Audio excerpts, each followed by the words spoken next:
Welcome to garam garam వార్తలు. ఎట్లున్నారు? అంత మంచేనా? వార్తలు చూడడానికి తయారుగున్నారా? చలో మరి మొదలు పెడదాం. ముందుగాలైతే హెడ్లైన్స్ చూద్దాం. ప్రజావానికి పోయిన రవలి, నీ మీద కంప్లైంట్ చేయడానికి ప్రజావాణి దగ్గరకు వచ్చిన. ఆ కుర్చీ నాదే. లోకేష్ మార్పు సాధించిండన్న అంబటి. ఇట్లున్నది ఫ్రీ బస్సుల ఎఫెక్ట్. గరమైతున్నారు కొందరు పబ్లిక్. మళ్ళీ కరోనా అంటున్న రాజేషు. కేసులు పెరుగుతుంటే మళ్ళా తగ్గియనికి ఏం చేద్దాం? ఏమో ఇక మీకే తెలియదు. మాస్కులు పెట్టుకొని తిరగాలి మళ్ళీ. లోకేష్ యాత్ర ఏ యాళ్ళన మొదలుపెట్టిండో గాని మొదట్లోనే పాపం తారక రత్నం చీవిడిచిండు. ఆ తర్వాత జనమే కనపడలేదు. మాట్లాడిన కాడల్లా తప్పులే. ఓ పదం అనబోయి ఇంకో పదం పలుకుడు. మళ్ళా కొద్ది రోజులు కాగానే చంద్రబాబు జైల్లో పడ్డాడు. నిజంగా ఏం కాలో ఏమో. అలాంటి లెగ్గుతోని యాత్ర చేసిన లోకేష్ ఇప్పుడు దాన్ని ముగించిండట. సరే, దాంతోని ఏం ఒరిగిందో ఒకసారి అంబటి రాంబాబు సార్తోని మాట్లాడదాం. సార్, లోకేష్ యాత్ర విజయవంతంగా పూర్తయిందట కదా? కాస్త హాస్యాస్పదంగాను నవ్వుగాను కూడా అనిపిస్తుంది. ఎందుకు సార్? లోకేష్ ప్రశాంతత్వ స్పీచ్లక? సరే గాని ఆ యాత్రతోని ఏమైనా ఒరిగిందంటారా? ఏం జరిగింది నడిస్తే దాని ప్రభావం ఏమైనా అతని మీదైనా ఉందా? లేదు. ఆయన పార్టీ మీద ఉందా? నాకే కాదు, ఎవ్వరికి ఏం ఉందనిపించట్లేదు ఇప్పటికైతే. పోనీ మీకేమైనా ఉందనిపించిందా అంబటి గారు? ఎవ్వరి మీద ఏ ప్రభావము లేనటువంటి ఒక యాత్ర. మరి లోకేష్ యాత్ర దేనికి చేసినట్టు? వేమన శతకంలోని ఒక పద్యం గుర్తొస్తుంది. ఏం పద్యం సార్? ఎలుక తోలు తెచ్చి ఏడాది ఉతికిన నలుపు నలుపే గాని తెలుపు కాదు. ఎందుకు సార్ పోయి ఎలక తోలుతోని పోల్చుతారు? లోకేష్ లాంటి ఒక మొద్దు స్వరూపాన్ని, ఏ అర్హతలు లేనటువంటి లోకేష్ ను తీసుకొచ్చి 226 రోజుల పాటు నడిపిస్తే ఏమైనా మెచ్యూరిటీ వచ్చిందా? అంటే ఇప్పటి వరకు లోకేష్ లోపల ఎలాంటి మార్పు కనపడలేదంటారా? నాకైతే ఒక మార్పు కనిపించింది. అమ్మ బాబోయ్, ఏం మార్పు సార్? పాపం కొద్దిగా సైజు తగ్గాడు, ఒళ్ళు తగ్గింది. ఏంటి సార్? ఆయన తిరిగితే చెప్పులు అరిగినాయి గాని నాలిక మాత్రం పలచబడలా. సార్ అట్లెందుకంటారు అంబటి గారు? బీసీఎస్సీ సోదరులు అనాలి. బీసీఎస్సీ చౌదరులారా అన్నాడు పెద్ద మనిషి. లోకేష్ భాష గురించి, ఆయన మాటల గురించి అందరికీ తెలిసిందేలే సార్. ఇంతకు లోకేష్ సభకు పవన్ మొదట్లో వెళ్ళనని తర్వాత వెళ్తా అన్నాడట కదా, ఎందుకంటారు? చంద్రబాబు నాయుడు గారి ఆహ్వానం మేరకు కిరాయి తీసుకొని యాంకరింగ్ కు వెళ్లే స్థాయికి దిగజారిపోయినటువంటి జనసేన అధ్యక్షుడు పవన్ కళ్యాణ్ గారు గుర్తించబడి. అంతేలే సార్, మొన్నట్లా ఉదయ్ భానును తీసుకుపోయిండ్రు, ఇప్పుడు పవన్ తీసుకుపోతున్నారు కావచ్చు. అట్లనన్నా వీళ్ళను చూసేటందుకు నలుగురు జనం వస్తారనే ఆశ ఉండొచ్చు. సరే సార్, ఉంటే మరి పని చెప్పితే వంకలు చెప్పి తప్పించుకొని తిరిగే మా రవలి ఇవాళ ఏం వార్త కాడికి పోయిందో, ఏం కవర్ చేస్తున్నదో. రవలి, ఓ రవలి.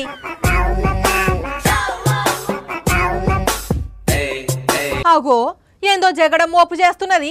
ఓ పిల్ల, చేతుల పేపర్లు పట్టుకుని ఏడికి పోయినావు? వార్తున్నదా లేదా ఇయ్యాల? నువ్వు నాతో మాట్లాడకు, అసలు మాట్లాడాలని కూడా చూడకు. నీ మీద కంప్లైంట్ చేయడానికి ప్రజావాణి దగ్గరకు వచ్చిన. ఓయ్, ఏంది నా మీద కంప్లైంటా? నీ ఆస్తి రాసుకున్నానా? నీ పైసలు గుంజుకున్నానా? అవును, నువ్వు నా ఆస్తి గుంజుకున్నావు. ఆహా, అట్లనా? సూర్యాపేటలో డబల్ రూమా, పట్నంలో డబల్ రూమా? ఇంకా నయం కుర్చీ గుంజుకున్నా అనలే. ఎస్, గుంజుకున్నావు. కుట్ర చేసి మరి నా దగ్గర నుంచి నా కుర్చీ గుంజుకున్నావు. ఏంది? ఈ కుర్చీ నీదే? అవును, ఆ కుర్చీ నాదే. ఆఫీస్ లా నీకంటే సీనియర్ కాదా నేను? అవును. మరి అప్పుడు ఎవరు ఆ కుర్చీ ఎక్కి వార్తలు చెప్పాలి? నువ్వే. మరి నువ్వెందుకు ఎక్కినావు? ఎక్స్ట్రా లాపి ఎందుకు పోయినవో చెప్పు. అక్కడికి వస్తే మామూలుగా ఉండదు చెప్తున్నా. రావాలనా? ఏష్నవులే జోకు. ఇవాళ ప్రజావాణి నడుస్తుంది కదా, ఆ వార్త తీసుకురానికే వచ్చిన ఇక్కడికి. అన్న నమస్తే. అన్న నమస్తే అండి. నేను వ్యవసాయం చేసుకుంటున్నా. కొన్ని కారణాల వ్యవసాయం పనుల వల్ల నా కాళ్ళు తీసేయడం జరిగింది. ఉన్న భూమి అమ్మేసి హాస్పిటల్కు పెట్టేసినాం. నాకు 2 పిల్లలు, ముసలోళ్ళు తల్లిదండ్రులు. ఇది మా భార్య ఒకదాన్ని కూలి చేస్తే కానీ మా గడవట్లేదు. మా భార్య కొంతవరకు చదువుకుంది, టీటీసీ చేసింది. ఏమైనా కాంట్రాక్టు పరంగా ఏమైనా ఉద్యోగం కల్పిస్తారని ఈడు వరకు వచ్చినాం. ఎక్కడికి వచ్చినారు మీరు? మేము తాండూరు మండలం నుంచి వచ్చినాం. ఇప్పుడు ఏమన్నా జాబ్ గురించి పెట్టడానికి వచ్చినాం. తాండూరు మండలంలో ఎక్కడన్నా జాబ్, అంగన్వాడీ జాబ్ అన్నా ఏదన్నా ఇస్తారేమని రేవంత్ రెడ్డి సార్ గారు మాకు ఏమన్నా కలిగిస్తారని మాకు ఒక ఆశతో వచ్చినాము. ఏందక్క మీ ప్రాబ్లం అసలు? నాకు భర్త చనిపోయినా, మా 2 కిడ్నీలు ఫెయిల్ అయ్యి మా భర్త చనిపోయి 8 years అవుతుంది. నాకు ఇల్లు కానీ పొలం కానీ ఎలాంటి ఆస్తిపాస్తులు లేవు. 10th వరకు చదువుకున్నాను. నా చదువుకు తగ్గట్టు జస్ట్ అటెండర్ పోస్ట్ అన్న ఇవ్వగలరని నమ్మకంతో ఇక్కడ దాకా వచ్చినాము. ఇప్పుడు రేవంత్ రెడ్డి చేశాడు కదా, ఎంత పేరు నిలబెట్టుకుంటాడో చూస్తాం. ఇగో పబ్లిక్ జరాగుల్లి, ప్రభుత్వం ఏర్పడి కొన్ని రోజులే కదా అయింది, నిమ్మలంగా అన్ని సెట్ అయితే తీల్లి. మహాలక్ష్మి పథకం కింద మహారాణుల్లాగా అమ్మలక్కలకు ఫ్రీగా బస్సులలో తీసుకుపోతుంటే సీట్లు దొరక్క మా అన్నలు, బయట ప్రయాణికులు దొరక్క మా ఆటో డ్రైవర్ అన్నలే ఇబ్బంది పడుతున్నారని అనుకున్నాం. మనం వార్త కూడా చెప్పుకున్నాం కదా, కానీ ఫ్రీ బస్సులు చేయంగా మా అక్కలు చెల్లెళ్ళు కూడా ఇబ్బంది పడుతున్నారులా. అరే అందరూ సంతోషంగానే ఉన్నారు, నువ్వేంది ఇట్లా చెప్తున్నావు అంజలి అంటారా? అయితే మీరే చూడుండ్రి.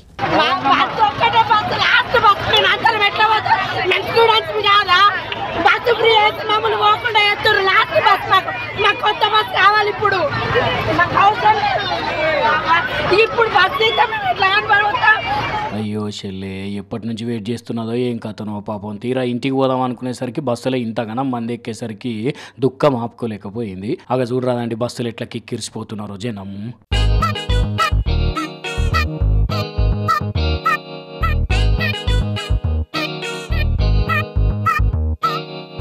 కొడుక కొందరు ఆటో డ్రైవర్లు కదా, గిరాకీ వచ్చినప్పుడు 20-30 మందిని ఊకినట్టే ఉన్నది కదా బస్సు పరిస్థితి. రామచంద్ర, బస్సులో ఆల్రెడీ 100 మంది ఎక్కినట్టున్నారు, కిందో 100 మందికి ఎక్కువనే ఉన్నారు. బాపురే, ఏకంగా బస్సు స్టీరింగ్ చుట్టూ కూడా కూర్చున్నారు కదా అక్కలు.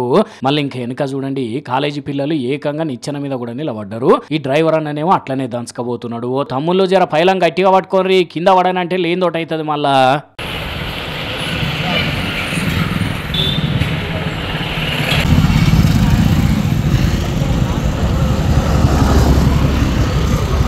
అయినా ఎందుకు తమ్ముళ్ళు ఇంతగానం ఆగము, దిగి పైసలు పెట్టుకునేదని ఆటోకు పోయినా మంచిదే కానీ ఇట్లా ప్రమాదకరంగా ప్రయాణం చేయకుండా ఎప్పుడు. బస్సు పరిస్థితిని చూస్తుంటేనే పానంగా జునుడుతున్నది. వామ్మో.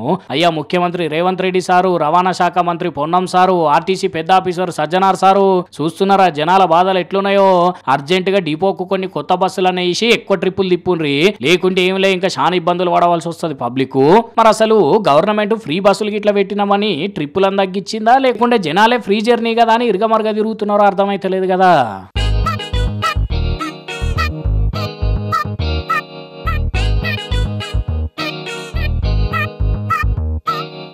ప్రధాని మోడీ సారు ఎంత బిజీ ఉంటాడుల్లా.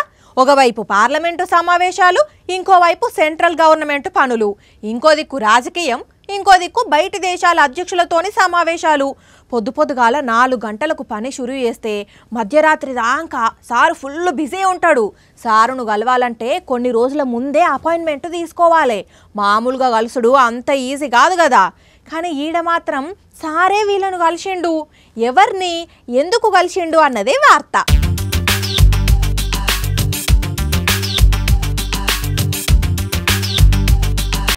వారే పిల్లల చిచ్చర పిడుగులా మోతెవరి మోడీ సారే మురిసిపోయేటట్టు పాట అందుకున్నారు కదా. అటు పిల్లలు ఇటు మోడీ సార్కు మామూలు సంబరం అయితే లేదు. అగో అంటుంటేనే పిల్లలతోని సారేందో మాట్లాడుతున్నాడుగా.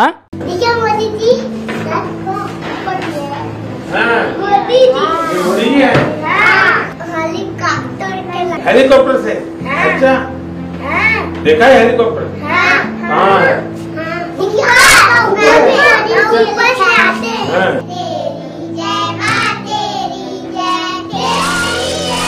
మళ్ళీ ఇక్కడ నుంచి ఇంకో క్లాస్కు పోయిన సారు పిల్లలందరినీ వల్కరించి జోరుగా ముచ్చట్లు చెప్పిండు. సొంత నియోజకవర్గం వారణాసిలో టూరు పెట్టుకున్న పెద్ద సారు నాడేసర్లో ఉన్న ఒక స్కూల్కి పోయి తనకి ఇష్టమైన చిన్న పిల్లలతో ఇట్లా కలిసిపోయిండు. పిల్లలతో ముచ్చట పెట్టడం అనేది నాలో ఒక కొత్త శక్తిని నింపింది.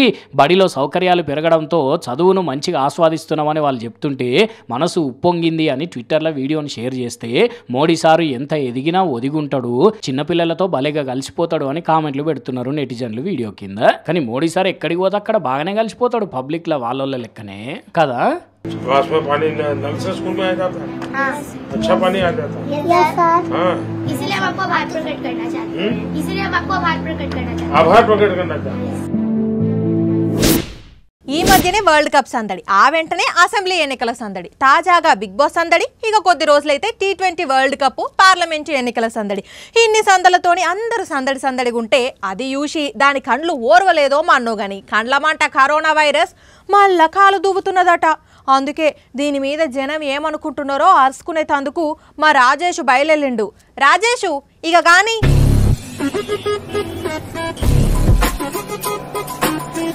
అక్క నమస్తే. ఏం లేదక్క, ఈ మధ్య కేసులు పెరిగినాయట మళ్ళా కరోనా. మళ్ళా మరి మళ్ళా కేరళలోనైతే 60 ఏళ్ళ పైబడ్డ వాళ్ళందరినీ మాస్కులు పెట్టుకొని తిరగండి, జాగ్రత్తగా ఉండమని చెప్పినాడు. మళ్ళీ ఒకవేళ పొరపాటున లాక్డౌన్ పెడితే ఏందక్క పరిస్థితి? దానికి అదొకటే పరిష్కారం కాబట్టి ఇక పెడతారు. ఇక కేసులు దేవుని దయ వల్ల ఏం లేవు, మామూలుగా ఉన్నదంటే ఇక పర్వాలేదు అనుకో. వాళ్ళ కేసులు మామూలుగా ఉండాలంటే ఏం చేయాలి? మాస్కులు పెట్టుకోవాలి, శానిటైజర్లు పెట్టుకోవాలి. ఇక అప్పుడు మనం ఎట్లా చేసినాం దూరం దూరం అట్లా చేయాలి. మళ్ళీ గిరాకీ పెరుగుతుందా అక్క? రేట్లు పెంచుతారా? మాకు డబ్బు మాస్కులు వద్దు, శానిటైజర్లు వద్దు. దేవుడు ఇచ్చిన ఈ జీవితం ఇంత మంచిగా ఉండాలి, అందరం బాగుండాలి. ఆ కష్టాలు మళ్ళా మేము అనుభవించొద్దు, ఆ పరిస్థితి ఎవరికి రావద్దు.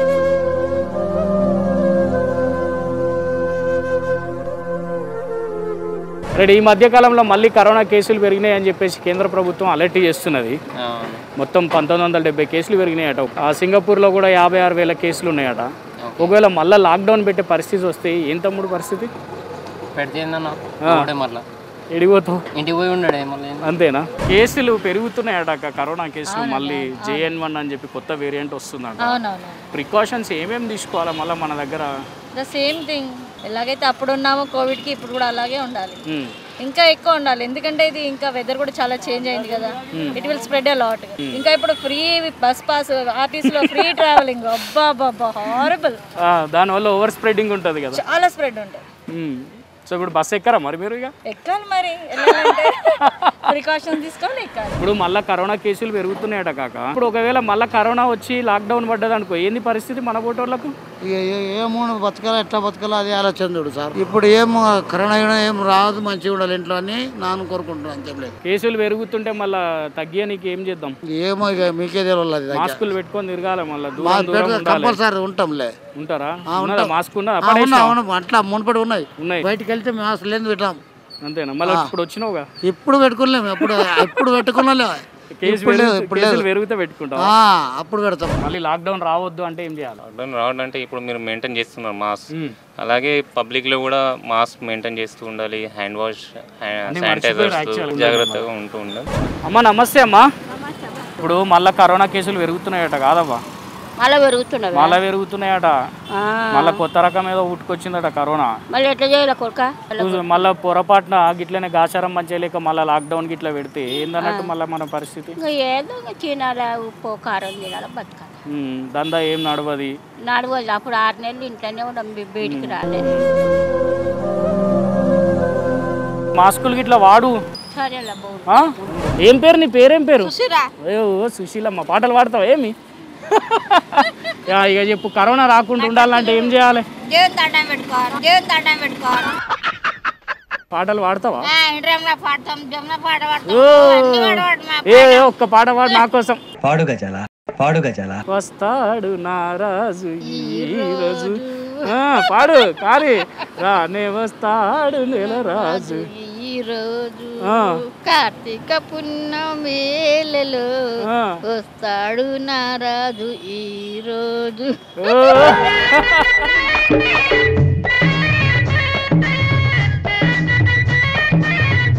ఇగో అన్నలు, అక్కలు, చెల్లెళ్ళు, తమ్ముళ్ళు, అవ్వలు, తాతలు, అర్థమైంది కదా ముచ్చట?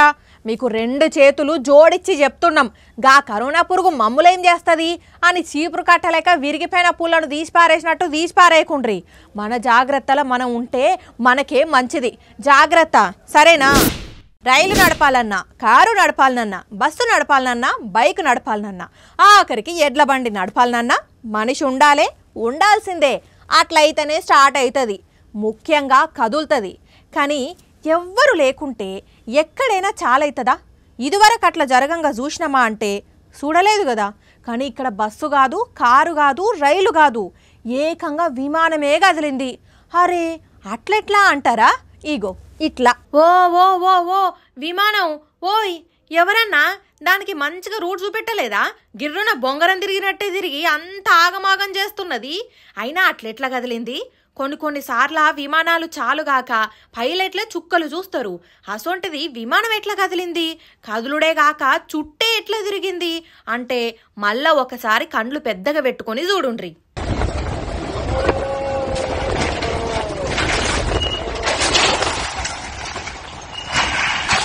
అవు గాలి దుమారానికే గిర్రున తిరిగింది విమానం. దీంట్లో ఒక్కరంటే ఒక్కరు కూడా ప్రయాణికులు లేరు. తూర్పు అర్జెంటీనాలోని పిస్తారిని ఎయిర్పోర్టులో ఈ ఘటన జరిగింది. మరి గాలి దుమ్ము ఏ రేంజ్లో వస్తే ఇంతగానం బరువున్న విమానం ఇట్లా గాయగత్తర చేసిందంటే ఇంకా ఎయిర్పోర్టు పరిసరాలల్లా ఇండ్లు, తక్కువ బరువున్న వాహనాల పరిస్థితి ఇంకెట్లున్నదో ఏమో గని. ప్రియమైన వినియోగదారులారా, మీ బ్యాంకు ఖాతా వివరాలు, ఓటీపీలు, పాస్వర్డ్లు ఏ ఇతర వ్యక్తులకు చెప్పరాదు. అలాంటి వివరాలు ఎవరైనా అడిగినచో వెంటనే పోలీసులకు కానీ బ్యాంకుకు కానీ ఫిర్యాదు చేయగలరు అని బ్యాంకోళ్ళు పదే పదే ఫోన్లు వేసి మరీ చెప్తున్నా ఆడాడ ఇంకా కొందరు మోసపోతూనే ఉన్నారు.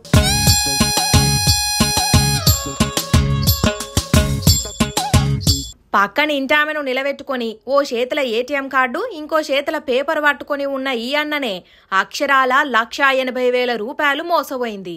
మరి వీళ్లను మోసం చేసింది ఎవరంటే ఇగో ఈ సీసీ కెమెరా ఫుటేజ్లో ఉన్న ఈ టోపీ పెట్టుకున్నోడే.